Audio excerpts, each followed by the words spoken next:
Bonjour à tous, bonsoir, cela dépend du côté du globe où vous vous trouvez.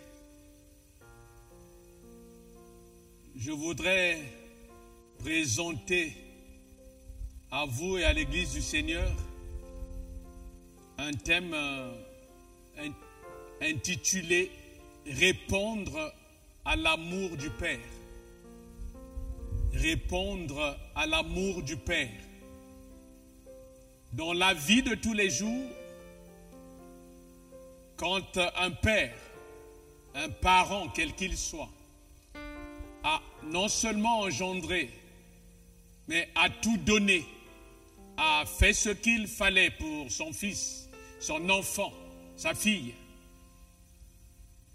au-delà de tout, il attend ne fût-ce que de la reconnaissance, sinon un retour de l'ascenseur quant à l'amour, quant à la considération. Parce que quand le père ou le parent a tout donné, c'est en considérant la valeur de son enfant. Bien-aimé, je m'imagine que si Dieu réfléchissait, si Dieu réagissait comme un père d'entre nous, n'importe lequel d'ailleurs, je pense qu'il serait un père bien malheureux. Heureusement qu'à la différence de chacun de nous, c'est un père d'amour. Il est plein d'amour, il est la source de l'amour, il est amour. Et son amour couvre nos défaillances, couvre nos errements, nos manquements. Mais nous ne devons pas nous complaire à cela. En réalité, chacun de nous en tant qu'enfant de Dieu devrait chercher à satisfaire le cœur de Dieu, à satisfaire les attentes de Dieu. Je disais que ce Dieu qui a tout donné, je dis bien, il a tout donné,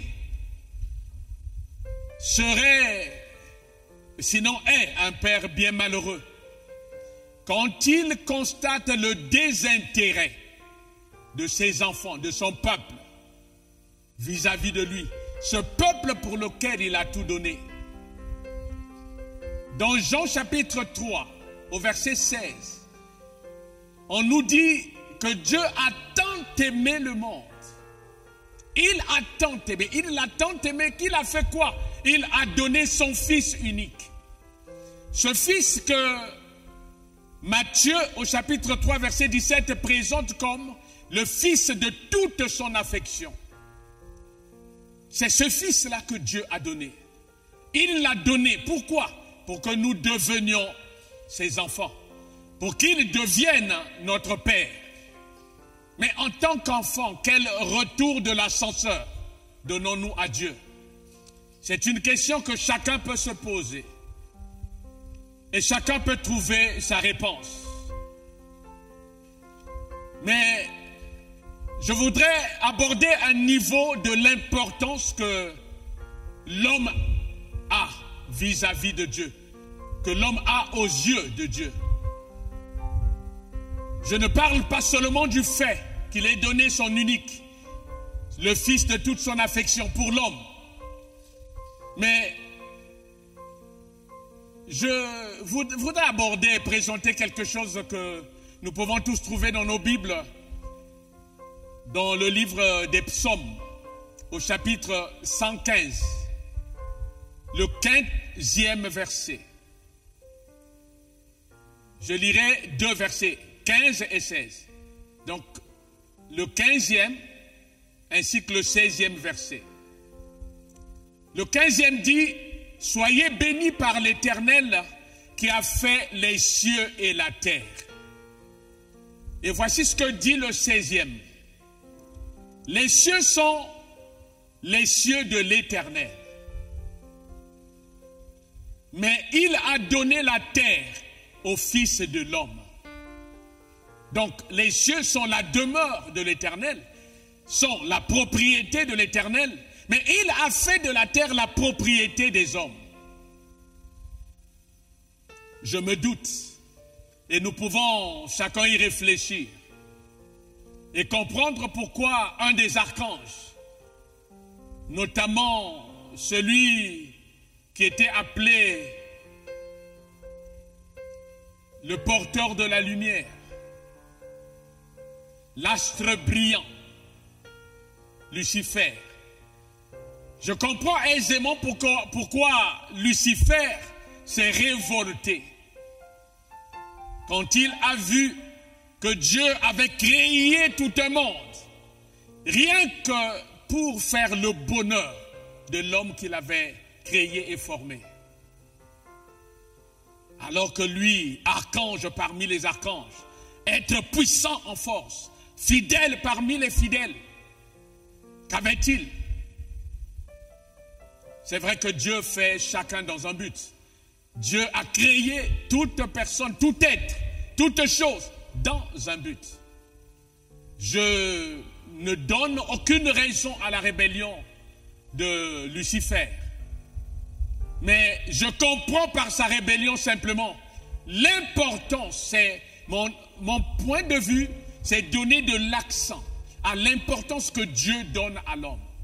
Il a fait les cieux pour lui, il a créé la terre pour l'homme. Bien-aimé, c'est dire que nous lui devons beaucoup. Nous lui devons notre existence sur cette terre.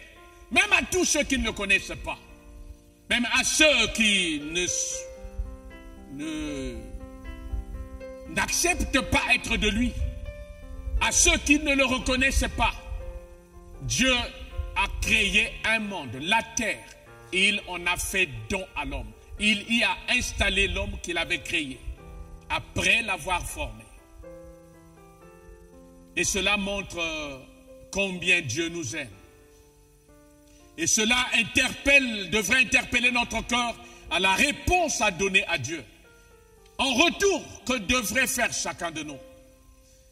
Si quelqu'un m'écoute qui n'a jamais reçu Jésus-Christ dans sa vie, qui ne se reconnaît pas comme étant un enfant de Dieu, si quelqu'un m'écoute au travers de ce message, de cette vidéo, il devrait remettre sa considération en question. Il devrait comprendre combien Dieu l'a aimé. Il lui a donné cette terre. Il l'a logé dans cette terre. Dieu n'a pas créé cette terre pour Dieu, pour lui. Quoiqu'il la visite, quoique plus tard, à cause de son amour pour l'homme, il est venu y habiter. Mais Dieu a donné cette terre à l'homme.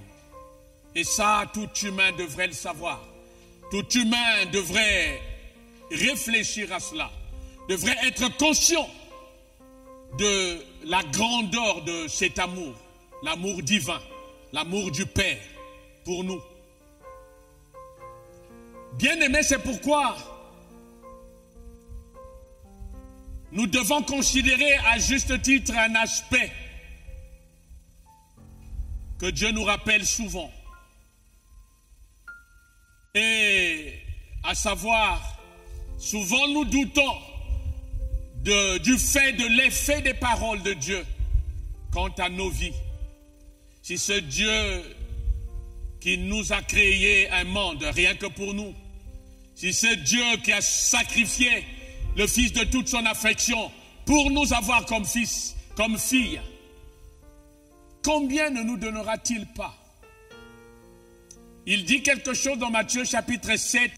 Il dit, si donc méchants comme vous l'êtes, vous savez donner de bonnes choses à vos enfants, à combien plus forte raison votre Père qui est dans les cieux donnera-t-il de bonnes choses à ceux qui les lui demandent?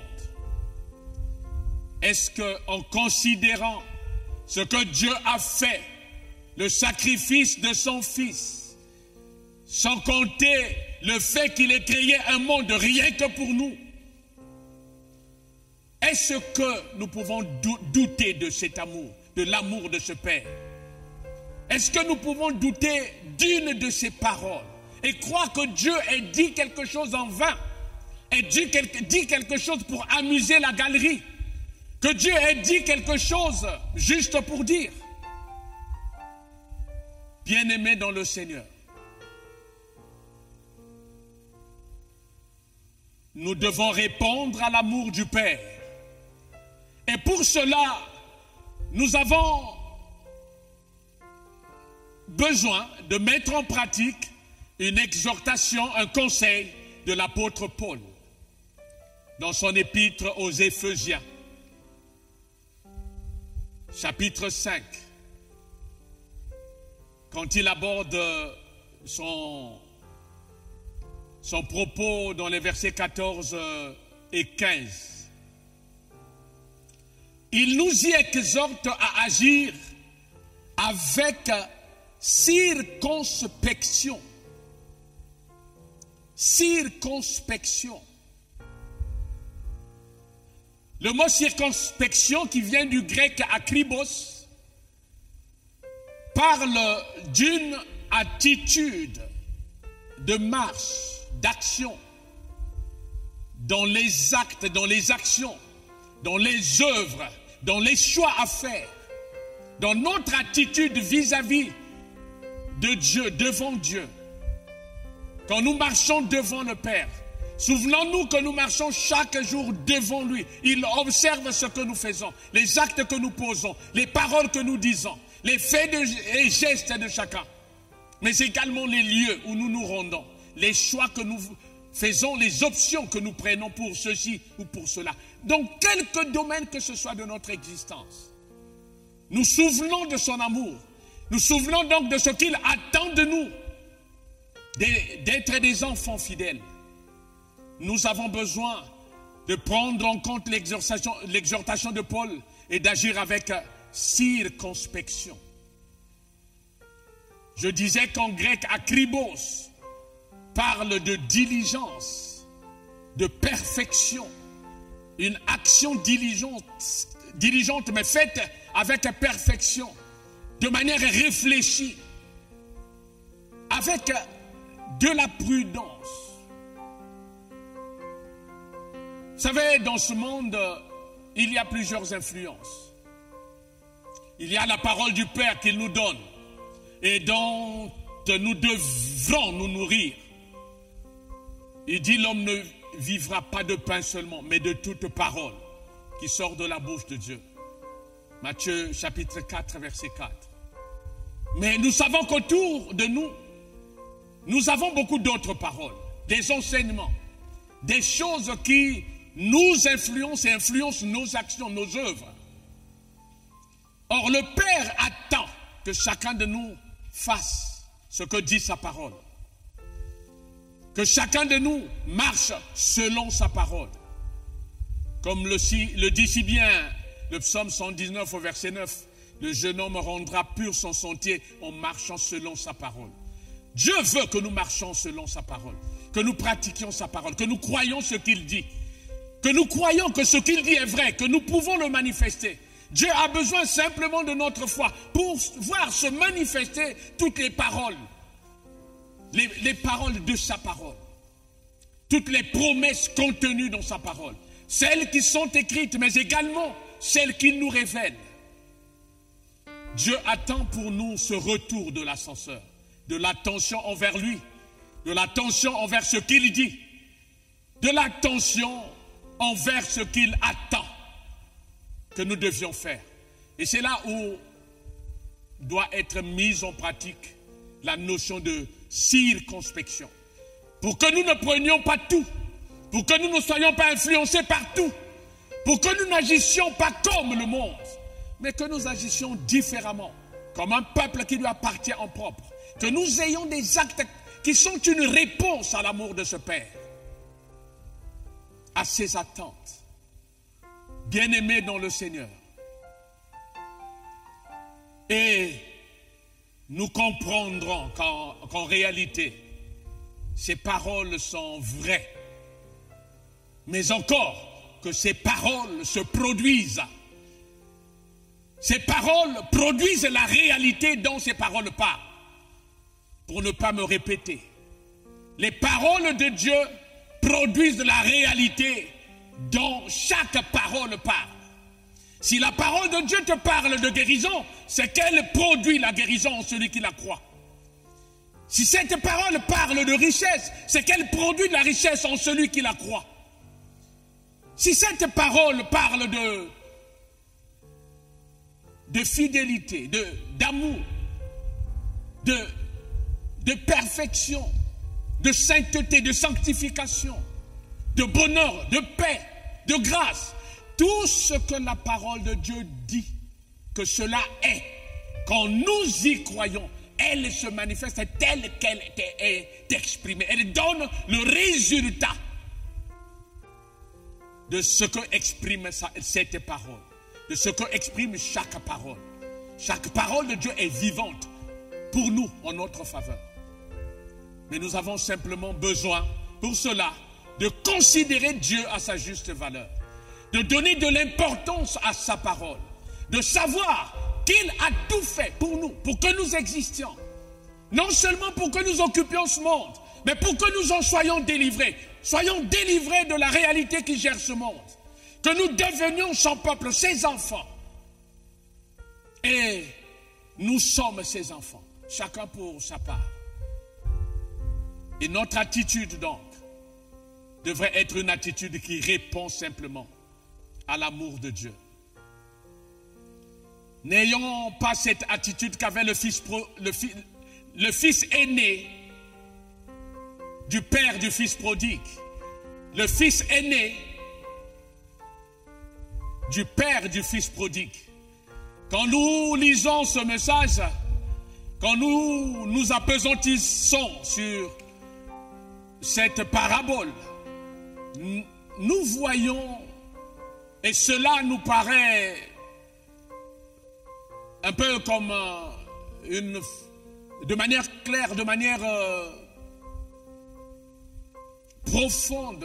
Cela frappe à notre entendement, à notre cœur, à notre esprit.